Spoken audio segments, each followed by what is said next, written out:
Okay, so before we go into the first move, let's talk about foot positioning.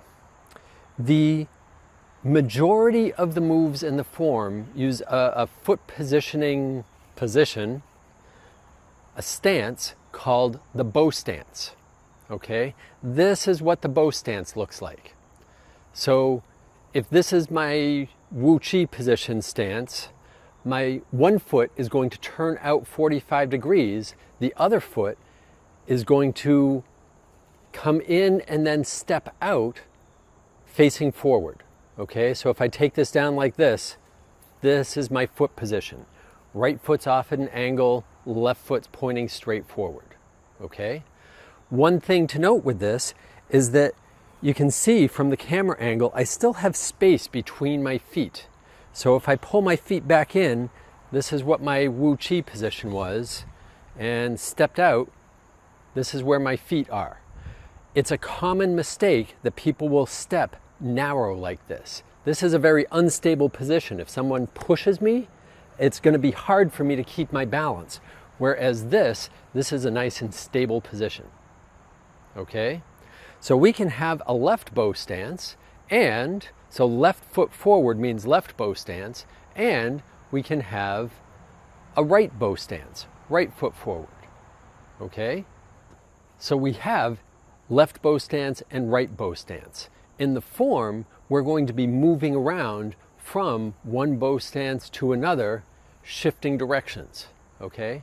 As we get into the moves, I'll show you how to move from one bow stance to another. There are, however, a couple of things that we have to pay attention in our bow stance. The first one is the front knee. Okay? In this bow stance, I'm stepping a little bit bigger, but in this bow stance, the front knee, we never want to let that knee go past the toe. Okay? Couple reasons for that. One is it's really bad for the knee to do this. Over time, the structure of your knee will break down and you'll cause damage to your knee. So, in the bow stance, we can shift the weight forward and back. When we shift forward, we only want to go to about 70% weight on the front foot, never letting the knee go past the toe.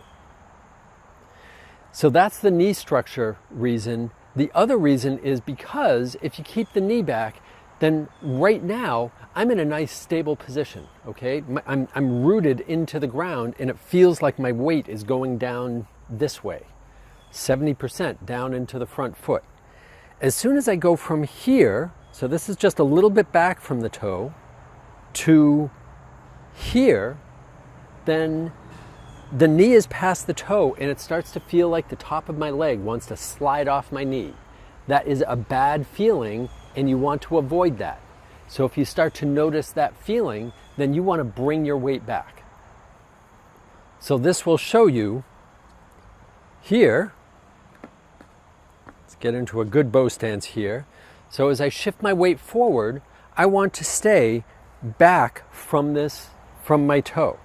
As soon as I go up to this point where this is knocking the pole over, even just this little bit, there's a lot more strain on my knee. Okay, so that's the front knee. The other issue is that in Tai Chi, we want to keep our knees bent all the time. But we always want the knees bent, pointing in the same direction as the feet. That's going to show up more on the back leg here, okay? One of the things we want to avoid doing is letting this leg collapse in. So if you notice, the top of my leg is pointing down like this, the bottom of my leg is pointing like this. So the angle is separate from this line. We want to keep this line of ankle, knee, and hip all lined up together, okay? So here, you can see, well, I don't know if you can see. Let's do it this way. I'm going to turn this stance 45 degrees. Here, you can see that my knee is bent in the same direction as my toe. If I'm all this weight on this foot, you can pretty much see the knee and toe are going to be in the same direction. What I want to avoid doing is letting this knee collapse in here. So you can see all this space here. This is going to be bad for the knee. So the two things we need to watch out for with the knees is knee does not go past the toe on the front foot, okay? And knee, hip, and toe all stay in alignment. Don't let the knee collapse in. All right, so that's the bow stance. There's a lot more we could go into it, but that's going to give you the basic structure of the bow stance. We'll be moving around throughout the form, going from bow stance to bow stance, but we'll show you that as we get into the movements.